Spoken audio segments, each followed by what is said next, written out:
வணக்கம் அன்பு மக்களே. இந்த பதிவில் நாம் பார்க்க இருப்பது 2024ஆம் ஆண்டு டிசம்பர் மாத ரிஷபராசி பலன் பகுதி 2. இந்த கார்த்திகை மாதம் 16ஆம் தேதி ஞாயிற்றுக்கிழமை முதல் மார்கழி மாதம் 16ஆம் தேதி செவ்வாய்க்கிழமை வரை உள்ள டிசம்பர் மாத ரிஷபராசி பலன் பற்றி விரிவாக இப்பதிவில் பார்ப்போம்.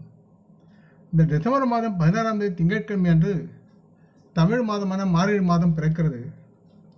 முக்கியமாக ரிஷபராசி மக்களின் பொது பலன், தொழில் மற்றும் பொருளாதார நிதி சார்ந்த கணிப்பு பதிவுகளை பாகம் 1 பார்த்து கேட்கவும். ரிஷபராசி பலன் பாகம் 2. இப்பதிவில் ரிஷபராசி மக்களின் காதல், திருமணம், தனிப்பட்ட உறவுகள், குடும்பம், நண்பர்கள், ஆரோக்கியம் மற்றும் பரிகார ஆலோசனை கணிப்புகளை இந்த பதிவில் நாம் பார்ப்போம். இப்பதிவை பார்க்கும் கேட்கும் அன்பர்கள் யாவரும் லைக் செய்து சப்ஸ்கிரைப் செய்து பகிர்வது நல்லது. ரிஷபராசி மக்களின் காதல், திருமணம் மற்றும் தனிப்பட்ட உறவுகள் என்று பார்க்கும்போது இந்த ராசியின் கீழ் பிறந்தவர்களுக்கு இந்த மாதம் காதல் மற்றும் அவர்களின் திருமண வாழ்க்கையில் பலன்கள் யாவும் மிதமானதாகவும் சராசரியாகவும் இருக்கும் என்று கணிக்கப்படுகிறது. குரு பகவான் வியாழன் தங்களுக்கு 8வது வீட்டியாக இருப்பதும் அவர் தற்சமயம் உங்கள் ராசியில் பயணத்தில் இருப்பதும் இதற்கு ஒரு காரணமாக இருக்கலாம். ரிஷபராசியை பொறுத்து தங்களது ரிஷப வீட்டில் குரு பகவான் வியாழன் இருக்கிறார். இதனால் ரிஷபராசி மக்களின் காதலில் இணக்கமின்மை மற்றும் உங்கள் காதலியுடன் சில சச்சரவுகளை நீங்கள் சந்திக்க நேரிடும். இந்த நேரத்தில் ரிஷபராசி மக்கள் காதலிக்கிறீர்கள் என்றால் தங்களது காதல் வாழ்க்கை சற்று உங்களுக்கு ஒத்து வராமல் வீழ்ச்சி அடையக்கூடிய சூழல் இருக்கிறது. மற்றும் நீங்கள் திருமணமானவராக இருந்தால் திருமண வாழ்க்கையில் கருத்து மோதல்களும் பரஸ்பரம் அன்பு இல்லாத வாழ்வை நீங்கள் காண்பீர்கள். திருமண வாழ்க்கையை பொறுத்தவரை உங்களுக்கு பரஸ்பரமாக உறவுகளை சரி செய்தலும் அன்புடனும் பணிவாகவும் அவர்களது அன்பை வெல்வது உங்களுக்கு கடமையாக இருக்கிறது. அப்பொழுதுதான் ரிஷபராசி மக்களின் வாழ்க்கையில் மகிழ்ச்சியான நிலை உருவாவதற்கு சாத்தியமாகும். நீங்கள் இன்னும் உங்கள் காதலியுடன்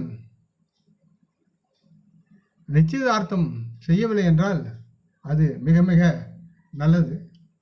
காரணம், இந்த மாதத்தில் நீங்கள் திருமணத்திற்கு செல்வதை தவிர்க்க வேண்டிய நிலையில் கிரக நிலைகள் உங்களுக்கு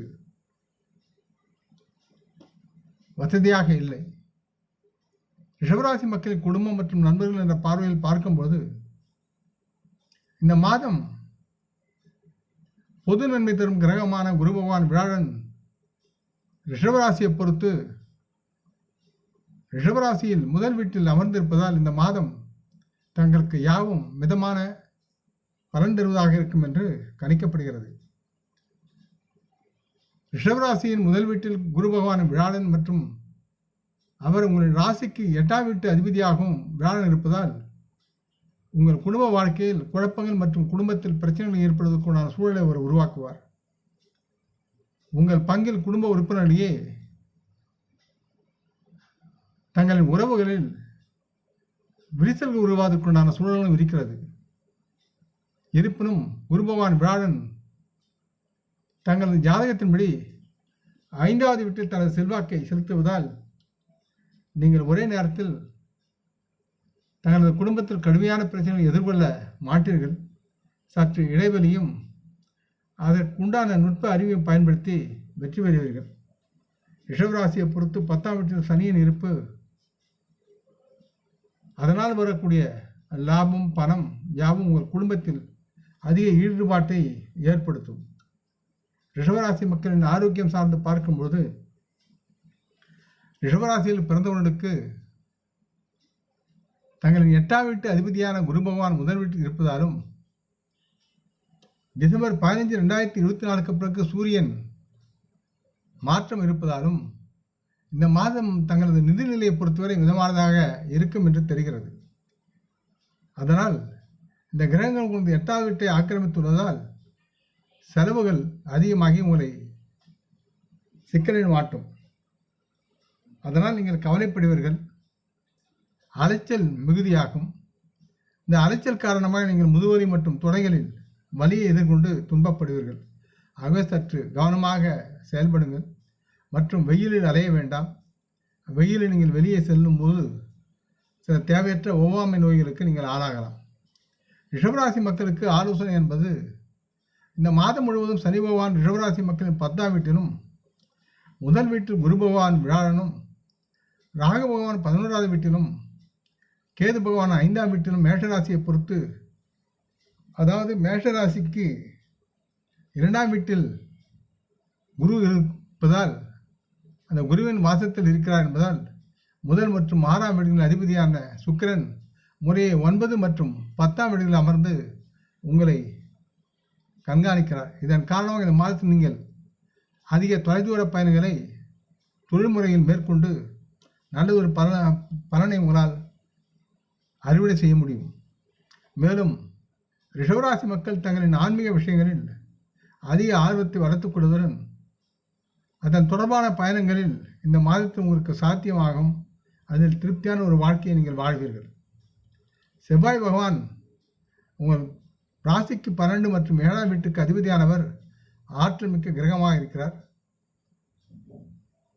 இவர் உங்களின் 7வது மற்றும் 12ஆம் வீடுகளின் ஆட்சியாளராகவும் இருக்கிறார். தற்சமயம் செவ்வாய் பிற்போக்கு இயக்கத்தில் கடகத்தில் செயல்படுகிறார். இதன் காரணமாக உங்கள் குடும்பத்தில் உள்ள உறவுகளில், குறிப்பாக அவர்களின் உடல்நலம் மற்றும் அதற்கு தேவைப்படும் நிதி சம்பந்தமாக உங்களுக்கு சில இறுக்கமான சூழ்நிலைகள் உருவாகி சிக்கல்களை கொண்டு வந்து சேர்க்கும்.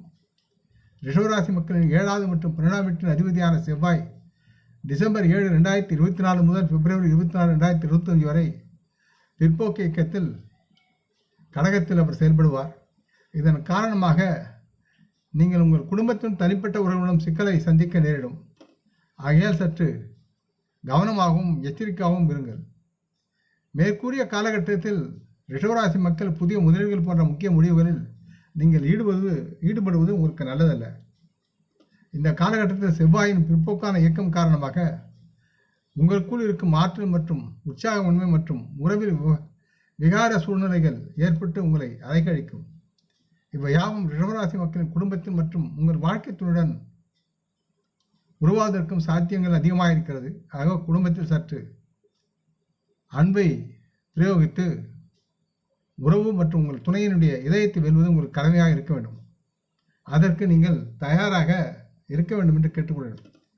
மற்றும் ரிஷபராசி மக்கள் எல்லா விஷயங்களையும் அப்படியே வைத்துவிட்டு அது சார்ந்த முடிவு இறுதி நிலையை அடைய நிறைய நீங்கள் திட்டமிட்டு செயல்பட வேண்டும் என்று கேட்டுக்கொள்கிறேன். மற்றும் தங்கள் பள்ளியில் படித்த அல்லது உயர் படிப்பில் படித்த குருவின் ஆசிரியருடைய ஆசீர்வாதத்தை பெறுவதும் உங்கள் குடும்பத்தில் உள்ள மூத்தோர்களின் ஆசீர்வாதத்தை பெறுவதும் நலமாக இருக்கும். சனிக்கிழமை என்று ஏழைகளுக்கு உங்களால் முடிந்த உணவை அன்னமாக இடுங்கள். தினமும் விநாயகன் அகவலை பாராயணம் செய்வது மிகவும் நன்மையாக இருக்கும். இந்த பதிவை கேட்டு லைக் செய்து சப்ஸ்கிரைப் செய்து பகிரும் அன்பர்கள் யாவரும் வளமுடன் நலமாக திடகாத்திர ஆரோக்கியத்துடன் சகலவிதமான தனதானிய ஆபரண ஐஸ்வர்யம் பெற்று சர்வ காரிய ஜெயத்துடன் வாழ்வாங்க வாழ வேண்டும் என்று இறைவன் பாதம் பணிகின்றேன். நம் குடும்ப மூத்தோர்களை வணங்குவோம். வணக்கம். நன்றி.